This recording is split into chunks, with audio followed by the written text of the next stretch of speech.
اسلامی تاریخ۔ حضرت موسیٰ علیہ السلام کا قصہ۔ حضرت موسیٰ علیہ السلام کی پیدائش۔ حضرت موسیٰ علیہ السلام بنی اسرائیل کے جلیل القدر نبی ہیں۔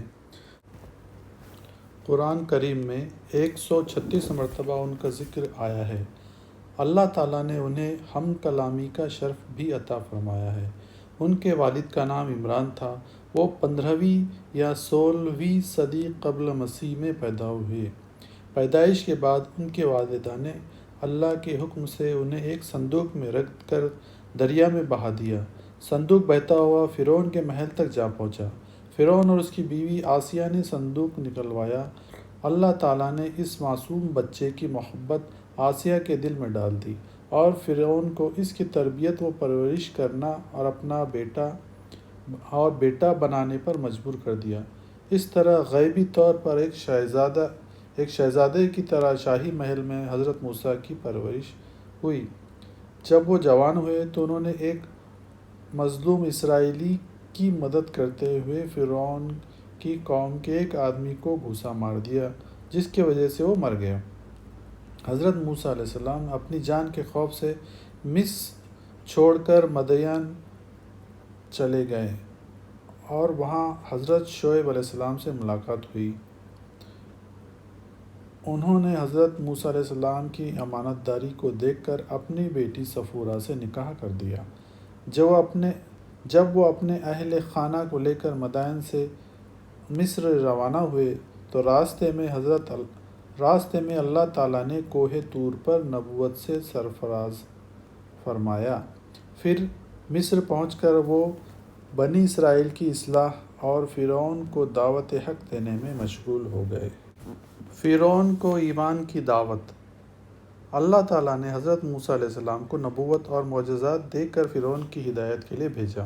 انہوں نے فرعون کے پاس جا کر اللہ تعالیٰ پر ایمان لانے اور بنی اسرائیل پر ظلم نہ کرنے کی نصیحت فرمائی۔ فرعون اور اس کی قوم نے ان کو جھٹلایا تو اپنی نبوت کی تصدیق کے لیے معجزات پیش فرمائے، مگر فرعون نے غرور و طاقت کے نشے میں حضرت موسیٰ علیہ السلام کی دعوت کا اثر قبول کرنے کے بجائے آپ علیہ السلام کے معجزے کو جادوگری کا کرشمہ سمجھ کر مقابلے کے لیے ملک کے ماہر جادوگروں کو بلایا، مگر وہ جادوگر مقابلے میں ناکام ہو گئے اور نبوت و سحر کے فرق اور معجزے کی حقیقت کو سمجھ کر جادوگروں نے ایمان قبول کر لیا۔ اس منظر کو دیکھ کر فرعون غصے سے بھڑک اٹھا اور ان کو سخت سزا دے کر ہلاک کر ڈالا۔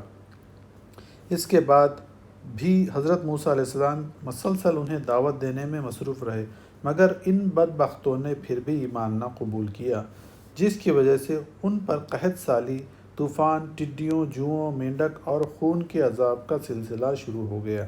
ان سزاؤں سے عبرت حاصل کرنے کے بجائے ان کی سرکشی و نافرمانی حد سے بڑھ گئی تو اللہ تعالیٰ نے پوری قوم کے ساتھ فرعون کو بحر قلزم میں ڈبو کر ہلاک کر دیا اور اس کی لاش کو محفوظ کر کے بعد میں آنے والوں کے لیے عبرت کا نشانہ بنا دیا۔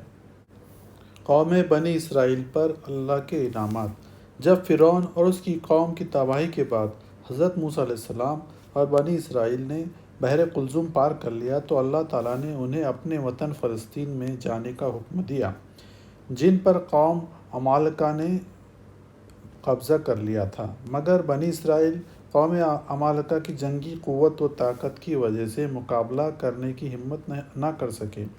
اس بزدلی پر اللہ تعالیٰ نے 40 سال تک میدان طیہ میں بھٹکتے رہنے کی سزا دی، جو کوہ طور کے شمال میں اور صحرائے سینا کے جنوب میں واقع ہیں۔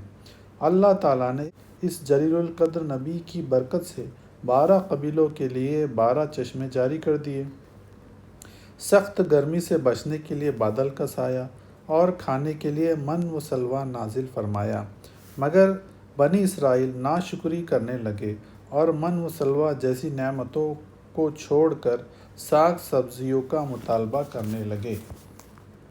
پھر جب ان کے مطالبے پر حضرت موسیٰ علیہ السلام تورات لینے کوہ طور پر گئے تو ان لوگوں نے بچھڑے کو معبود بنا کر اس کی پوجا شروع کر دی۔ اس شرک و بت پرستی کی معافی اور توبہ کے لیے ایک دوسرے کو قتل کا حکم دیا گیا۔ جس کے نتیجے میں 3,000 یا 70,000 افراد قتل کیے گئے۔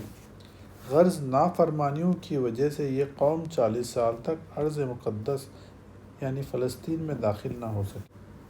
حضرت موسیٰ علیہ السلام کو تورات کا ملنا۔ اللہ تعالیٰ نے 4 مشہور آسمانی کتابوں میں سے تورات حضرت موسیٰ علیہ السلام کو بنی اسرائیل کی ہدایت کے لیے عطا فرمائی۔ ان کی قوم نے اس پر عمل نہ کرنے کی حیلہ بازی شروع کر دی۔ کبھی طور پر اللہ سے بات کرنے کی فرمائش کی تو کبھی اللہ تعالیٰ کو دیکھنے کے بعد تورات پر عمل کرنے کا وعدہ کیا، لیکن یہ قوم کوہ طور پر اللہ کا حکم سننے کے بعد حضرت موسیٰ علیہ السلام اور تورات پر ایمان نہیں لائی۔ پھر کھلم کھلا اللہ کو دیکھنے کا مطالبے پر غضب خداوندی کی وجہ سے 70 افراد کو جلا کر ہلاک کر دیا گیا۔ اس کے بعد حضرت موسیٰ علیہ السلام کی دعا پر دوبارہ زندہ کیا اور ان کے سروں پر طور پہاڑ کو بلند کر کے تورات پر عمل کرنے کا وعدہ لیا گیا۔ ان کو ہفتے کے دن عبادت کرنے کا حکم دیا اور مچھلی شکار کرنے سے منع کیا، مگر افسوس یہ قوم حضرت موسیٰ علیہ السلام کے کسی حکم پر عمل تو کیا کرتی، بلکہ قدم قدم پر آپ کو ستانے اور ظلم و زیادتی میں حد سے بڑھتی چلے گئی۔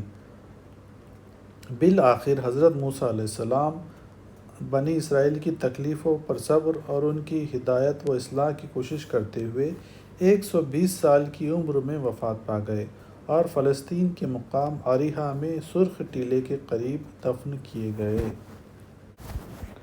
حضرت ہارون علیہ السلام۔ حضرت ہارون علیہ السلام موسیٰ علیہ السلام کے حقیقی بھائی تھے اور ان سے 3 سال بڑے تھے۔